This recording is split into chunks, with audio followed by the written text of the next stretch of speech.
Yeah, so in conclusion, organizational culture, and kind of wrapping up your question, Charles, is just, be deliberate in your actions when you're conducting the interview and make sure that you have the right questions prepared so you're not just listening to what you want to hear and that's influencing your decision.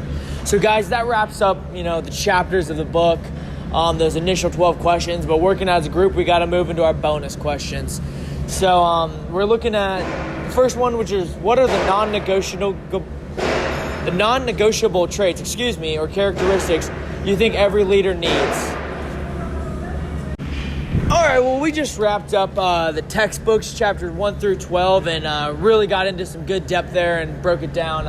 Now we're going into our bonus question. So our first bonus question, guys, what are non-negotiable traits or characteristics you think every leader needs to have?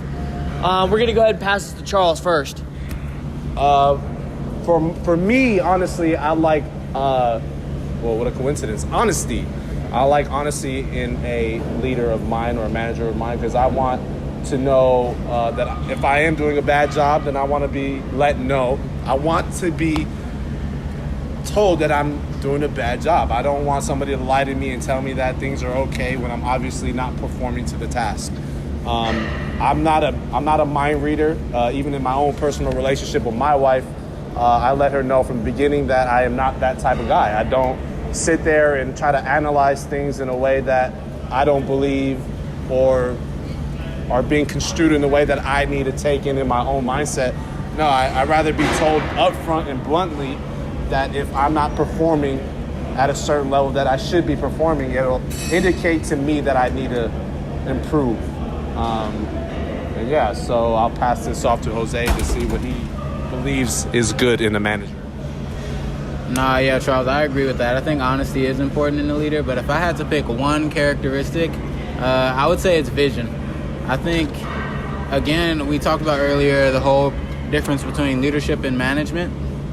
And as the leader, if you have no vision for where you're going or where you're taking your organization or where you're taking the people that follow you, why should I be following you in the first place? So, of course, there's more to vision. There's the ability to execute vision. But if you ultimately can't even give me a place that we're going together and that you're leading me to, I just don't see a purpose in you being my leader in the first place. So I would say vision. Yeah, I agree with both of their traits. But personally, another one that I think in mind is really important is their passion and their passion for what they're doing. I think that could really be. I think passion could really spread throughout an organization or an office space or a military, anything. I just think it's important for a leader to be passionate about what they're doing, and I think it ultimately inspires others and creates trust within their a team and just inspiration within the team. So let's put a bow on that board. So here's what I'm going to break it down to, and I got two for you guys. I got accountable and I got adaptive. All right. So as a leader, there's nothing worse than a leader that lifts or passes blame onto others. He blame shifts. That is the worst person you could ever work for. I want a leader that I know that when something goes wrong and it might be my fault, that he's going to have my back in the trenches and not let me go out there and get the public criticism or the public scrutiny. I want a leader that's going to have my back. I want him to be accountable for his actions as well. If he messes up, I need him to be able to say, hey guys, I messed up. I can work with a leader that doesn't always 100% make the right decisions because that's impossible for us as humans, Emotion comes into play and different factors come into play. You're not always going to be able to make the right decision. But when he makes that wrong decision, I need him to live up to that. And then moving on to the next one, adaptive. I need a leader that when something's going wrong, he's able to make a change on the fly. He doesn't need to hold 6 board meetings and a lecture and watch, 30 or listen to 30 podcasts before he can make a decision. I need a leader that can look at the situation, break it down, and then make a strategic plan in order to remedy whatever situation is going on. That'll improve your entire business or your entire sector or whatever you're doing, because you always know that, hey, in a pinch, my boss has my back, and he's going to be able to make the right decision when we need to get it on. So those are my big two for a leader. Moving into the second bonus question. what's the biggest secret, or what's your biggest secret for dealing with conflict management in your company? And we talk about, as a leader, you're responsible for bringing people back together. So what do you guys say? Let's get one or two guys here to talk about what's your secret and how do you help deal with conflict management?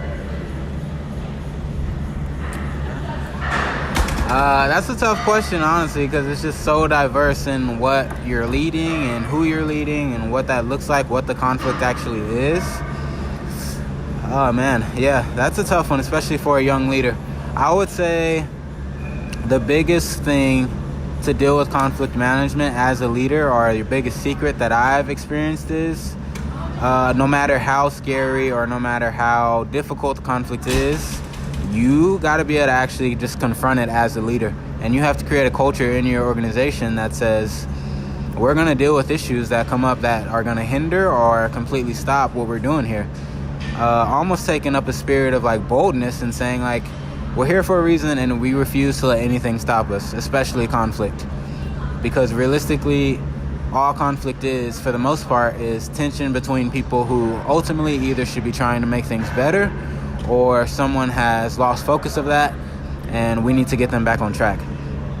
So I would just say, honestly, it's just about having like a boldness about you and realizing that your confrontation isn't necessarily a negative thing, but more so it's we're doing what we need to do to keep things alive.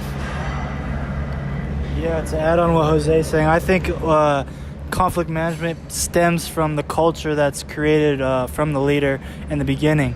If a leader creates a culture where it's open to criticism and just trying to understand, and employees understanding that the criticism is ultimately trying to better the company and as a whole instead of taking it personally, then I think that's where correct conflict management happens. So just creating that culture to where the employees understand that the feedback given is only a catalyst to improve where the company's heading. So.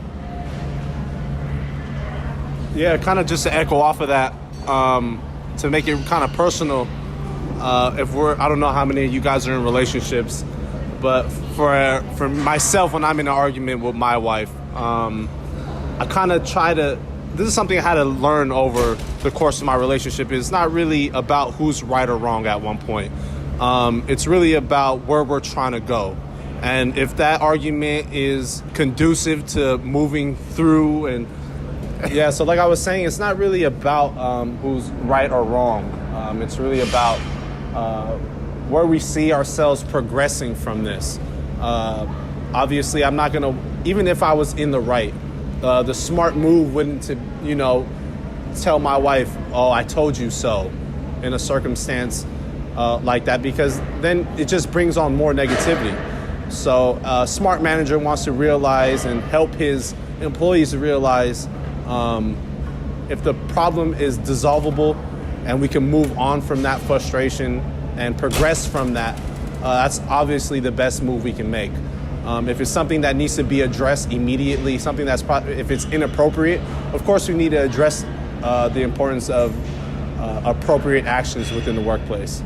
But as far as just little bickering here and there, things that could be dissolved and we can move on, I think that'd be the best move for the company. All right, guys, man, we've been sitting here for a little bit now running through these questions. We've run through the chapters. We've run through our 2 bonus questions, and now we're going to bring it home, boys. So here's the last question. Each of you's got to answer, and we'll close out the first ever official Weight Room Chronicles podcast. So, hey, guys, what would you say the biggest thing you learned from this class was? What was the most impactful, and what do you think you will take outside of the classroom into your future career? So I can go ahead, and I can start on this one. One of the things is the most recent class was the Hobby Lobby case. We looked at a family that was willing to stand on their word and stand on what they believed in the face of adversity and the willingness to lose their entire livelihood for what they believed and what they thought was right and what they thought was good in this world. And they said, you know what, we won't let the government tell us how to run our business and make us do things that we don't believe in. And I think that shows a sign that when we have faith and we stay true and we stay the course, that God can reward that action. And we just have to be willing to believe in the trenches. So I'm going to go ahead and pass it off, guys. Who wants to take it next? Charles? All right, so what I took away from this class really was having the opportunity to work at Whitcomb High School where we really got to put all these things that we learned in class, like how to be a leader, how to bring change into a classroom, and have these students really take us serious. It was a project that we really had to learn to adapt and to cultivate our own culture in this classroom to be conducive to learning for these students, and it was a real blessing and opportunity to do that. Yeah, I would say that the biggest thing that I learned from this class is about feedback. I saw as we practiced giving each other feedback and we talked about giving feedback, just how much, especially in our generation, like people are afraid of it and don't realize how good of a thing it actually is. And I think moving forward from this class, going into a career, going into future experiences, I want to be the leader who sets the tone for feedback in the company, sets the tone for feedback as an individual, sets the tone for feedback in our organization, and says, like, look, we're going to give each other feedback, positive and constructive. And we are going to work at our best and our hardest to actually enjoy this, because the reality is this is the thing that's making us better. This is not something we should be afraid of, but something that we should want. So yeah, that's the biggest thing I learned. Inspire people and inspire myself to appreciate and love feedback. Okay, so for me, it kind of goes along what Seth was saying. It was just understanding your moral compass and just understanding where you stand on certain scenarios. And for me personally, I get all what I believe in is right and wrong from the Bible, and as everybody else should. So just understanding those morals and ethics, and not being able to bend or break those morals at all, and applying them in whatever fields you're doing, whether it's firefighting, a sales job, military, whatever. Just applying those morals and not letting your morals and ethics bend or break in any scenario that you're in, and representing the Lord in a certain way. So yeah, just understanding your moral compass and not swaying from that.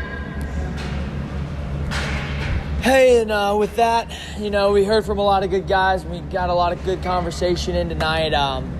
Just want to thank you guys for listening. I want to thank Professor Atterbury for this class, and I want to just be thankful that we're able to sit down, and in this country be able to just talk about our beliefs and our open Christianity and our open faith.